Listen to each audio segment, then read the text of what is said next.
काई गुलछर्रे उड़ा दे। जबान संभाल के बात कीजिए। अजीत साहब तो फिल्मों में आए और फिर वो धीरे धीरे एक तरीके से हीरो वाली भूमिका में उनको फिल्में मिलने लगी थी। ये और बात है कि उसकी तादाद बहुत कम होती थी लेकिन फिल्में मिलने लगी थी जी। तो ऐसा आरोप लगता है क्योंकि वो देखने में भी काफी दिल डॉल थे, जी। और उस समय राजेंद्र कुमार साहब का एक दौर था जो मतलब उनकी सारी फिल्में back to back hit, super hit, diamond, उन्हें तो डायमंड क्या जुबली कुमार उनको कहा ही जाता था। जी जी। तो ऐसा कहीं मतलब मुझे एक दो जगह पढ़ने से ऐसा लगा कि राजेंद्र कुमार साहब एक बहुत मतलब सोची समझी एक प्रक्रिया के तहत उनको सूरज फिल्म में विलन का ऑफर रोल दिलवाए थे और यहीं से वो शुरुआत हुई उनके नेगेटिव किरदारों की। क्या इसमें कितनी सच्चाई आपको दिखती है? हमारी कसम, आज तक हजारों लड़कियां आई नजरों में और अलग कर दी गई, मगर एक तुम हो कि दिल में समाई जाती हो। देखिए ये मतलब ये सवाल तो उनसे हर कोई पूछता था अजीत जी से कि आपका सूरज में आना और आपके इमेज का बदलना और आप जो करने आए थे उससे अलग करना, ये सवाल उठता था उनसे। बट उन्होंने जो बात मुझसे बताई, उन्होंने कहा कि जब ये फिल्म की बात चली तो राजेंद्र कुमार जी ने प्रोड्यूसर से कहा कि आप इस आदमी को अगर लेंगे विलेन के रोल में तो ये आदमी इस फिल्म के लिए बिल्कुल सही होगा। तो ये जी ने कहा कि उसके बाद से जो मेरी इमेज स्क्रीन पर आई और इतनी फिल्में मुझे मिली, उसको देखते हुए ये कहना कि राजेंद्र कुमार जी ने मेरे लिए कुछ ऐसा सोचा होगा, ये मैं नहीं मानता, क्योंकि मुझे उसका फायदा हुआ। मुझे अगर उससे घाटा होता तो शायद मैं सोचता भी कि उन्होंने मुझे ऐसा कर दिया, मुझे घाटा हो रहा है। बट बल्कि उसके बाद से मैं इंडस्ट्री में एक ऐसे विलन के रूप में आया जिसके पास ऑफर्स की लाइन लग गई। इस दुखियारी पे बड़ी मेहरबानी होगी आपकी। तुम चाहती हो हम तुम पर मेहरबान हो? हमारा जी भी कुछ यही चाहता है। लोगों ने मुझे इतना पसंद किया उस रोल पे, तो ये कहना उनके शब्दों में बेईमानी होगी कि राजेंद्र कुमार जी ने मेरे लिए कुछ सोच समझ के स्ट्रेटजी बना करके ऐसा किया हो।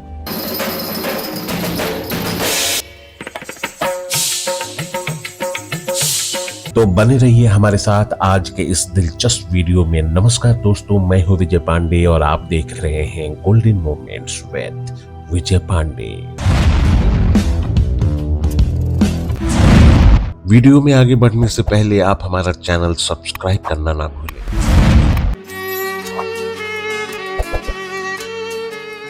फिल्म नया दौर में वो एक विलन के रूप में थे जो दिलीप साहब के अपोजिट में थे। तू सुन नहीं सकेगा कृष्णा। ये भला क्यों? देख शंकर, तुझे मेरी कसम वसम मत दे मुझको यार। तू मैं कहता हूँ शंकर, तुझे दोस्ती की कसम बताना होगा। और मुगले आजम फिल्म में वो बिल्कुल उनके दोस्त का किरदार निभाया था उन्होंने। तो दिलीप कुमार साहब से उनकी नजदीकियां थी। और अभी आपने एक चीज का जिक्र किया कि मधुबाला जी से हमेशा उनकी मुलाकात होती रहती। तो ये दिलीप साहब और मधुबाला जी के बीच जो नया दौर में, हालांकि नया दौर में पहले मधुबाला जी ही हीरोइन थी, लेकिन बी.आर. चोपड़ा के जी के साथ जो केसेस हुए और उनके फादर का जो, मधुबाला जी के फादर का जो रेस्ट्रिक्शन था उसकी वजह से बात कोर्ट तक आई। तो ये मधुबाला जी ने कुछ अजीत साहब से जिक्र किया था क्या? मतलब कैसे, क्यों ये जोड़ी नहीं बन पाई ऑन द स्क्रीन और ऑफ द स्क्रीन? तो जब उन्होंने मुझसे कहा कि वो हर दौर में उनके साथ थे, तो मैंने उनसे पूछा कि भाई उनका जब ब्रेकअप हो गया था, मधुबाला जी का जो दौर चल रहा था, उनका ब्रेकअप हुआ, तो उस समय वजह क्या रही होगी जी? तो उन्होंने कहा देखो ये चीजें जो होती है ना, इसका कोई वजह आप कुछ कह नहीं सकते हो, ये न कहना चाहिए, क्योंकि एक दौर होता है, उस दौर में कई चीजें आती हैं जाती रहती हैं। तो दिलीप कुमार जी से उनके संबंध बड़े अच्छे थे यहाँ तक कि ऐसा उस समय कहा जाता था कि दिलीप कुमार अपनी छोटी बहन की शादी उनसे करना चाहते थे। तो दोनों के संबंध दोस्ताना थे, दिलीप कुमार संबंध इनके दोस्ताना थे। और जैसा कि बता रहे थे वो कि देखिए माहौल तो ऐसा होता है ना कि चीजें बनती बिगड़ती रहती हैं, तो ये कमेंट एग्जैक्टली करना बड़ा मुश्किल होगा कि क्या दौर रहा होगा। अजीत जी का जो व्यक्तिगत जीवन था, जो उनका जो उसमें बहुत सारी शादियां दिखती हैं। उनकी 3 शादियां हुई हैं जी। अजीत जी की 3 शादियां हुई हैं। पहली शादी वो एक लड़की फॉरेनर थी जिससे उनको प्यार हुआ, शादी की उन्होंने, वो ज्यादा लंबा चला नहीं, शादी टूट गई। सेकंड वाइफ से शादी उनके पिताजी की मर्जी से हुई थी, पर उनका देहांत हो गया। उनके देहांत के बाद उन्होंने 3rd शादी की थी, तो उनकी कुल 3 शादियां हुई। तो उस मामले में कोई उनको उनसे कोई तकलीफ नहीं थी। I will ask you a very simple question.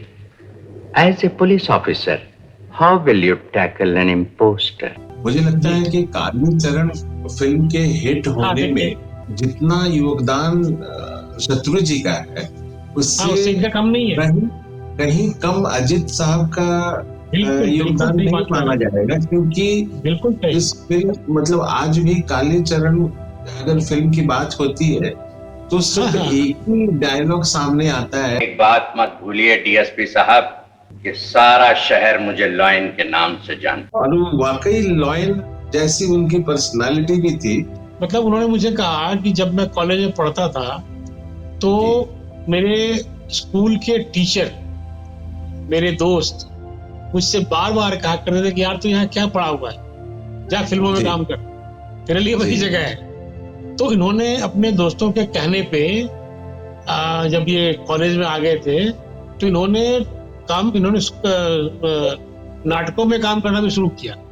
Ji, theatre में तो ड्रामा वहाँ होता था स्कूल कॉलेज वगैरह में, उनकी छोटे शहर में, उन्होंने वहां भी काम करना शुरू किया कि तुम्हारी पर्सनैलिटी अच्छी है, तुम अच्छा बोलते हो, अच्छा दिखते हो, तो क्यों नहीं ट्राई करते हो। तो ये शुरू से इनकी सक्सेस बड़ी अच्छी रही थी। मतलब ये देखने में तो थे ही अच्छे, लंबाई भी थी और अच्छी बॉडी भी थी। क्योंकि ये बताते हैं कि मैं जब पढ़ता था स्कूल के दिनों में, मैं फुटबॉल खेलता था जी। और फुटबॉल खेलने के लिए मैं तकरीबन मेरे घर से जो जाता था फुटबॉल खेलने, वो डिस्टेंस था 20 किलोमीटर जी। मैं जाया करता साइकिल से, तो साइकिल से जाना, साइकिल से आना, मतलब बच्चे युवा जो भी रहे उस जमाने में, तो बॉडी को तो डिस्टेंस चाहिए, अच्छी बॉडी रही होगी इनकी तभी कर पाते होंगे। हम तो प्रैक्टिकली 40 किलोमीटर साइकिल चलाना और फिर उसके बाद फुटबॉल खेलना। यस। ले कुछ खा ले। नहीं यार, मैं तो पानी पीऊंगा। अरे पहले कुछ खा तो ले, देख कितनी अच्छी भाजी बनी। अच्छा तो ला ले। पूरे करियर को देखें तो उनके करियर में 2 प्रधानमंत्री, एक तो अपने आप में मतलब कभी कोई उनका बैचमेट रहा या कोई सीनियर रहा। बिल्कुल, ये क्वेश्चन तो बड़ा कॉमन था उनसे कि भाई आपको 2 लोग जानते हैं। तो वो कहते थे कि देखो जो नरसिम्हा राव थे जी, वो मेरे कॉलेज में मेरे सीनियर थे, लेकिन हमारा हॉस्टल एक था। जो हमारा हॉस्टल था वो हॉस्टल कॉमन था। और जो वाजपेयी जी थे, वाजपेयी जी इनके आवाज के बड़े चाहने वाले थे। वो मुरीद थे इनकी आवाज के। तो एक बार शायद वो शूटिंग कर रहे थे कहीं पे मसूरी में, अजीत जी। तो वहाँ वाजपेयी जी आए हुए थे वहां पे। उस समय पीएम नहीं थे, वो वहां थे। तो उन्होंने बुलाया अजीत को और अजीत जी गए वहां पे, उनसे मिलने गए। मिल करके वो उन्होंने मतलब बोले कि मुझे लगा नहीं कि इतना बड़ा नेता मुझसे मिल रहा है, उन्होंने इतना सम्मान दिया मुझे। तो उनके साथ ये ट्रैक था कि 2 प्रधानमंत्री जानते हैं उनको, एक नरसिम्हा राव जी और एक वाजपेयी जी। आपकी करीब 2-2.5 घंटे की मुलाकात हुई उनसे जी। और आपके नजरों में वो पूरा व्यक्तित्व किस तरीके से आपने उस पूरे व्यक्तित्व को स्कैन किया? ये मुझे ऐसा लगा कि फिल्मों में जो व्यक्ति जिसे मैं इतने सालों से देखता आ रहा हूँ निगेटिव रूप में, जिसको देख करके लगता है कि आदमी क्यों ऐसा कर रहा है, वो आदमी जब सामने बैठा है आपके और अपनी जिंदगी की कहानी सुना रहा है तो ऐसा लगता है कि आदमी ईमानदार है। पहली बात तो ये कि हर बात ईमानदारी से कह रहा है। दूसरी बात कि ये आदमी इतना ज़हीन और इतना सभ्य है कि बात करने का अंदाज, कहने का तरीका दोनों ही बहुत आला दर्जे का है। और तीसरा मतलब अगर पूरी बात को मिलाएंगे आप तो एक ऐसा व्यक्तित्व जो आपके दिल और दिमाग पर अमिट छाप छोड़ जाए, अपने एक्शन से, अपने व्यवहार से, अपने तौर तरीके से, अपने तहजीब से। तो कहते हैं ना कि ऑल इन वन, उनके पास सब कुछ था। वो आप सबसे बात कर रहे हैं तो चाय के लिए पूछना या जाने के पहले सॉरी करके जाना, फिर आना, फिर जाने से सॉरी बोलना, नहीं बोलते तो क्या होता, फिर फर्क नहीं पड़ता मुझे। लेकिन एक इतना बड़ा अभिनेता जिसने अपनी जिंदगी में इतनी अच्छी अच्छी फिल्में की हो, वो इतने तहजीब से बात कर रहा है तो क्या कहेंगे? विनम्र, शालीन, जो भी एडजेक्टिव जोड़ लीजिए आप, मुझे लगता है कि वो इंसान बहुत ही बढ़िया इंसान। मुझे तो बड़ी अच्छा लगा कि मतलब ऐसे लोग भी हैं इंडस्ट्री में जिनसे मिलकर के आप उनसे जुड़ जाते हैं, उनकी बातों को आप एंजॉय करते हैं। कहीं ना कहीं उन लोगों की यही क्वालिटी एक तरीके से लीजेंड बनाती है। बिल्कुल बिल्कुल। और आज के इस बातचीत में बहुत सारी चीजों पर से पर्दा उठा जो गूगल के आलेख में और बहुत सारे आलेखों में एक बहुत बड़ी न्यूज के रूप में दिखाई देती है, जिसको आपके और अजीत साहब के इंटरव्यू में वो चीजें काफी मामूली दिखी। तो बस वही है कि रोको मत जाने दो और रोको मत जाने दो, यही वाली। एक सवाल इनसे मैंने पूछा था कि आपका जो बैकग्राउंड है, हाँ, आपके पिताजी निजाम की सेना में हैं जी, आपके घर में कोई फिल्म में नहीं था, तो फिल्म देखने का, फिल्म में जाने का ख्याल आया कैसे आपको? तो उन्होंने कहा कि मेरे मामा जी का उन दिनों एक वहां था थिएटर, रॉयल थिएटर हैदराबाद, वहां पे उनकी कैंटीन हुआ करती थी जी।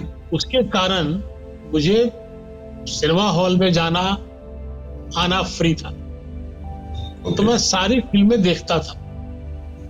तो वो फिल्म देखते देखते मेरे अंदर जो है फिल्म के प्रति रुचि पैदा हो गई और वहां मैंने देखा पहली बार पृथ्वीराज कपूर को जब एक्टिंग करते हुए, तो मैंने सोच लिया मन में कि मेरा आइडल यही आदमी, तो मैं अगर कभी फिल्म में काम करूंगा तो इनकी तरह ही बनूंगा, ये मेरे आइडल है। और वही सोच करके उन्होंने कहा कि जब मुझे इसमें मुगल आजम में मैंने साथ काम किया उनके, तो मेरी वो ख्वाहिश पूरी हो। मैं उनके सामने आ गया, मेरे वो आदर्श थे, उनको देख करके ही मैंने फिल्मों में आने का सोचा था और मेरी वो ख्वाहिश पूरी हो गई कि मैं उनके साथ काम कर पाया। बिल्कुल। तो देखिए कितनी बड़ी बात है ये कि एक बचपन में एक बच्चा फिल्म देखता है और एक आदमी को आइडियल बनाता है और वो आदमी उसी दिशा में लगातार प्रयास करता है और एक समय ऐसा आता है कि जिसको वो आइडियल बनाया उसी के साथ काम कर रहा है। काम कर रहा है, कितनी बड़ी बात है। ये जीवन का स्क्रिप्ट देखिए, स्क्रीन प्ले देखिए कि कैसे कैसे होके, कि इससे एक बहुत बड़ी सीख भी मिलती है कि जो चीज आपने तय किया है अगर आप सही दिशा में चलेंगे तो वो आपको मिलेगी। मिलेगी। मेरी जिंदगी सलीम की बदनसीबी का पैगाम है।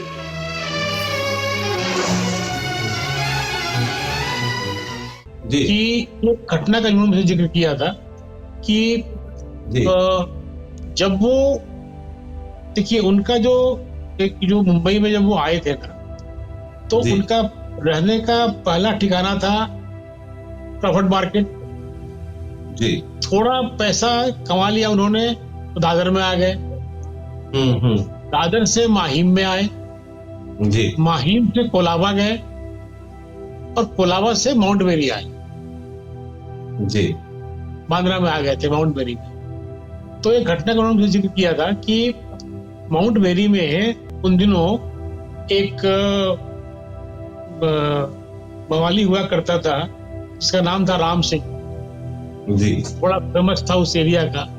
उसका काम क्या था कि वो अपने लोगों से कोई एक मकान किसी फ्लैट में किराए पे लेता था, बाद में वो मकान छोड़ता नहीं था वो, और वो फिर मकान मालिक से झगड़ा करता था, उससे कब्जा कर लेता था, ये उसका काम था। तो उन्होंने कहा कि मेरे फ्लैट में जो एक सामने एक फ्लैट था वहां भी इसने कब्जा कर लिया, तो उसी सिलसिले में ये आया जाया करता था। बट मेरी नजर में तो ये कोई होगा राम सिंह, ये कितना बड़ा गुंडा है मुझे पता नहीं था।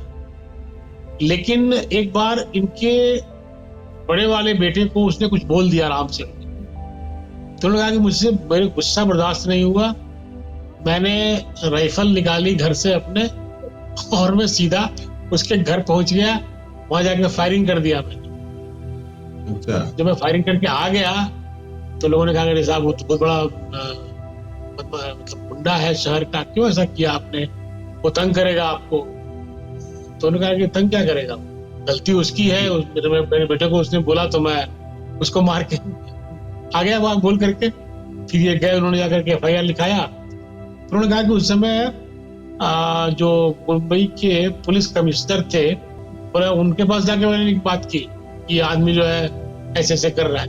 तो उस कहने की उन्होंने मतलब इसके पीछे का बैकग्राउंड था कहने का कि मैं डरता नहीं था, मुझे जिंदगी में कभी किसी से डर नहीं लगा। अगर मैं सही हूं तो मैं सही हूं, चाहे मेरे सामने कोई भी होगा, मैं डरता नहीं। बिल्कुल। अगर गलत हूं तो कोई भी डांट देगा मुझे आकर कि आप गलत हो, लेकिन अगर मैं सही बोल रहा हूं तो किसी की हिम्मत नहीं होगी वो मुझे आकर के बोले कि आप गलत। ये बात मुझे याद आ गई कि एक ऐसा था राम सिंह मतलब हुआ था, पूरी कंप्लीट पर्सनालिटी दिखती है और एक विचारधारा दिखती है जो आदमी अपने शर्तों पर अपनी जिंदगी को जिया। सर बहुत अच्छा लगा आपसे बातचीत करके अजीत साहब के बारे में, जो आपने उनका इंटरव्यू लिया था और उस इंटरव्यू के आधार पर आज की ये हमारी बातचीत रही और बहुत ही अच्छा लगा। और आपके बहुत सारे ऐसे पिछले कार्यक्रम हैं जिसमें मीना कुमारी जी के बारे में जो हम लोगों ने एपिसोड किया था, वहीदा जी के बारे में जो हम लोगों ने एपिसोड किया था, इसके लिए लगातार बहुत सारे मेल आ रहे थे। और आपके बारे में पूछा जा रहा था कि आप अगला इंटरव्यू उनका क्यों नहीं ले रहे हैं। तो मैं उनको जो दर्शक इस तरीके का मेल कर रहे थे उनको मैं पर्सनली जवाब तो दिया हूँ कि थोड़ी व्यस्तता है उनकी, लेकिन मैं निश्चित रूप से उनको अपने कार्यक्रम में एक बार फिर से लेकर आऊंगा। जल्दी मिलते हैं हम।